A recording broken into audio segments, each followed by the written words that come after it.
We look now at Matthew chapter 4 and verse 19. We looked at it partially మత్తయి సువార్త 4వ అధ్యాయం 19వ వచనంలో కొంత భాగాన్ని మనం చూసాం.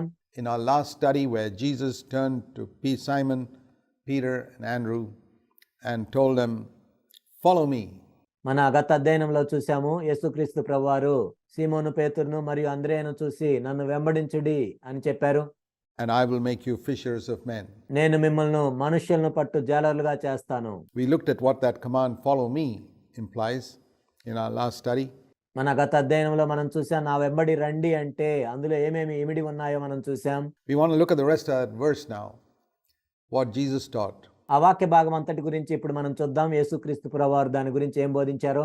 Let's read slowly. I feel that many Christians don't read the Bible slowly. మనము నెమ్మదిగా దీన్ని చదువుదాం. నేనేమనుకుంటానంటే క్రైస్తవులు అనేక మంది బైబిల్ను నెమ్మదిగా చదవరు. They don't meditate on it. They don't think about the words, and therefore they miss what God has for them. వాళ్ళు బైబిల్ను నిదానంగా చదవకపోవటం బట్టి, దాన్ని వాళ్ళు ధ్యానించకపోవటం బట్టి, మరియు అందులో ఏమైతే వాక్యాలు ఉన్నాయో దాని గురించి ఆలోచించకుండా ఉండటాన్ని బట్టి దేవుడు వారి కోసం ఏమైతే చెప్తున్నాడో దాన్ని వాళ్ళు కోల్పోతూ ఉన్నారు.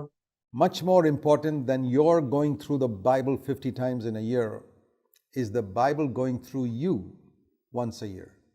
సంవత్సరంలో 50 సార్లు నువ్వు బైబిల్ అంతటిని పూర్తి చేయటం కంటే ఒక సంవత్సరంలో బైబిలు నీ గుండా వెళ్ళటం అనేది ఎంతో మంచిది.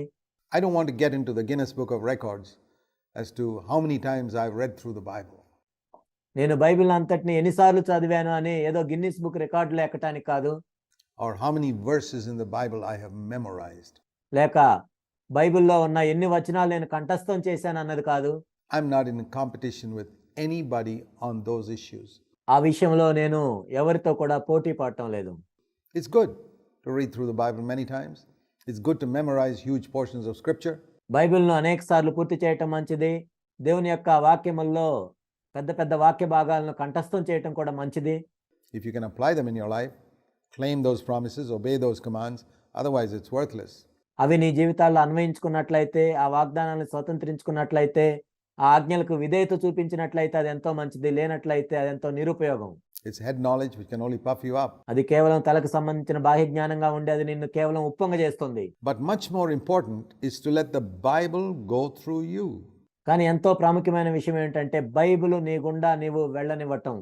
One of the prayers that I have prayed myself and I continue to pray is, Lord, before I leave this earth, నేను ఇప్పటికీ చేస్తున్న ప్రార్థన ఏమిటంటే, ప్రభువా నేను ఈ భూమిని విడిచిపెట్టి వెళ్ళేదానికంటే ముందే. Here's a good prayer for you to pray too.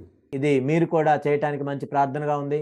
Lord, before I leave this earth, I want to obey every single commandment that you have given me to obey, especially in the New Testament. ప్రభువా నేను ఈ భూమిని విడిచిపెట్టి వెళ్ళేదానికంటే ముందు నీవు నా కొరకు ఏవైతే ఆజ్ఞాపించావో, నేను విధేయత చూపించాలని నీవు ఆజ్ఞాపించావో. పాత నిబంధనలో చూసినట్లయితే ఎన్నో ఆజ్ఞలు ఉన్నాయి. ముఖ్యంగా క్రొత్త నిబంధన ఆజ్ఞల గురించి నేను చెప్తున్నాను. There are many commands to Israel in the old covenant that are not for me, like sacrificing lambs and keeping the Sabbath day, etc. ముఖ్యంగా క్రొత్త నిబంధనలోని ఆజ్ఞలు. పాత నిబంధనలో ఇశ్రాయేలు వారి కొరకు దేవుడు ఎన్నో ఆజ్ఞలు ఇచ్చాడు. ఉదాహరణకు మనం చూసినట్లయితే బలులు అర్పించడం గురించి, విశ్రాంతి దినం పాటించడం గురించి. But every command that is meant for me in scripture, I want to obey 100% before I leave this earth. లేఖనాల్లో నా గురించి ఇవ్వబడిన ప్రతి ఆజ్ఞకు నేను విధేయత చూపించాలి, నేను ఈ భూమిని విడిచిపెట్టే వెళ్ళేదానికంటే ముందే. And secondly, Lord, before I leave this earth, I want to claim every promise that you have given in the New Testament for me.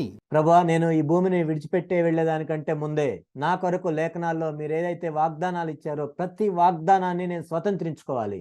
There are promises to Israel which I am not interested in claiming. There are promises to Abraham which I am not interested in, but the promises for me. అబ్రహాముకి ఇవ్వబడిన వాగ్దానాలు ఉన్నాయి, వాటి విషయంలో నాకు ఆసక్తి లేదు. కానీ నా కోసం ఇవ్వబడిన వాగ్దానాలు, The child of God, every single one of them, whether in the Old Testament or New Testament, I want to claim them. దేవుని బిడ్డగా నాకు ఏవైతే వాగ్దానాలు ఇవ్వబడ్డాయో పాత నిబంధనలో కానీ క్రొత్త నిబంధనలో కానీ వాటన్నిటిని నేను స్వతంత్రించుకోవాలి.